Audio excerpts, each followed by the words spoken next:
So you've heard that number over and over again, 8:46, 8:46, 8 minutes and 46 seconds. And that was stunning when we first saw it, and the first time we heard it. That's a long time. You've heard that's how long a white police officer, Derek Chauvin, kneeled on the neck of a black man, George Floyd, as he begged for his life.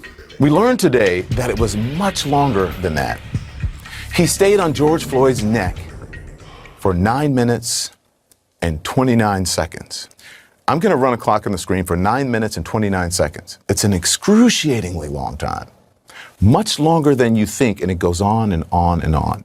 I got power, poison, pain, and joy inside my DNA. Here's the challenge that we have with systemic oppression and systemic racism. It doesn't matter who the immediate actor is. It's about how they are trained to perceive black people. That is the problem. So when your initial framework for establishing law enforcement and their engagement with people of color in this country is to hunt down and return to their masters, runaway slaves, that is the paradigm. You see black people as inherently violent and criminal in all of your actions going forward centuries later. That paradigm has yet to shift, and it is incumbent upon responsible citizens in this country. We would hope that that would start with the commander-in-chief in saying, we know that there is a problem in the ways in which law enforcement interacts with certain people. There are those who we are there to protect and serve, and there are those who we are prepared to shoot and to kill. That is a problem with the framework, and it has to change. It has to change.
That he put his knees upon his neck and his back, grinding and crushing him until the very breath, no, ladies and gentlemen, until the very life was squeezed out of him.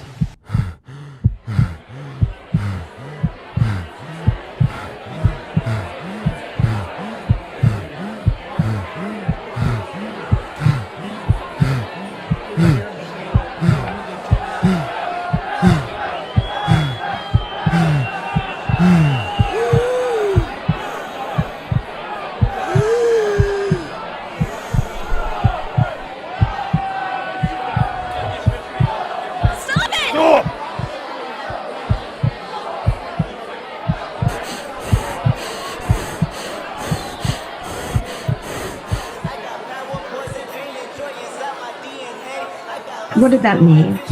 And then when I started feeling this grief, complete loss at the death of a man I did not know, and this is part of the interesting process of this, but to watch George Floyd die on television, I began to think, how can I talk about this? So one of the first things I did was I wrote a blog post that I posted on May 29th on my website. And on this blog post, I had gone through a lot of different lists. I had looked at Say Her Name. I had looked at the Washington Post compilations of folks killed by the police. I had gone to Black Lives Matter. I had looked at Wikipedia. So I started to compile a list. And I was, quite frankly, appalled at how long it was and how many of the names I did not remember.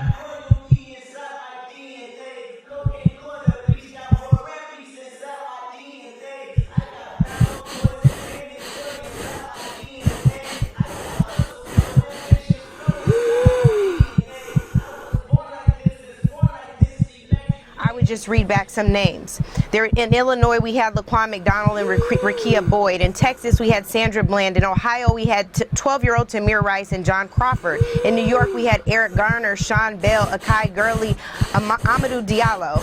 In Michigan, we had 7-year-old Ayanna Jones. In Maryland, we had Freddie Gray. In North Carolina, we had Jonathan Farrell. In South Carolina, we had Walter Scott. In California, we had Ezell Ford and most recently Stephon Clark.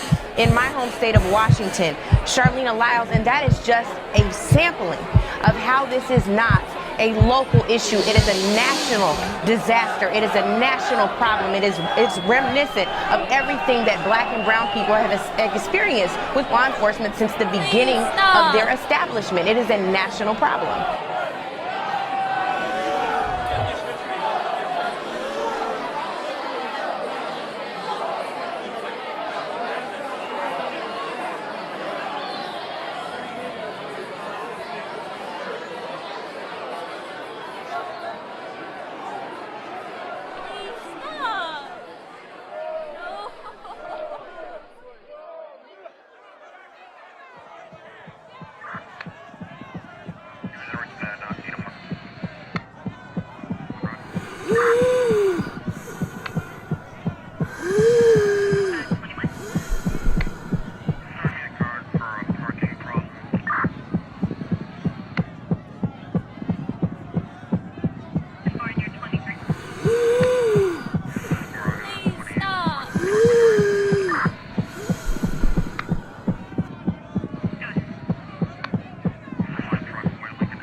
I got loyalty, got royalty inside my DNA. Cocaine quarter piece, got war and peace inside my DNA. I got power, poison, pain, and We, the jury, in the above entitled matter as to count 1, to count 2, to count 3, find the defendant guilty. This verdict agreed to this 20th day of April 2021 at 1:44 p.m. Signed, juror foreperson, juror number 19. Guilty on all charges.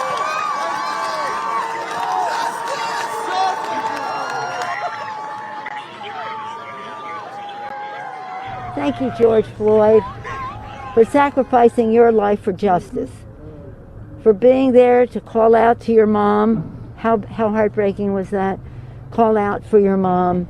I can't breathe. But because of you, and because of thousands, millions of people around the world who came out for justice, your name will always be synonymous with justice.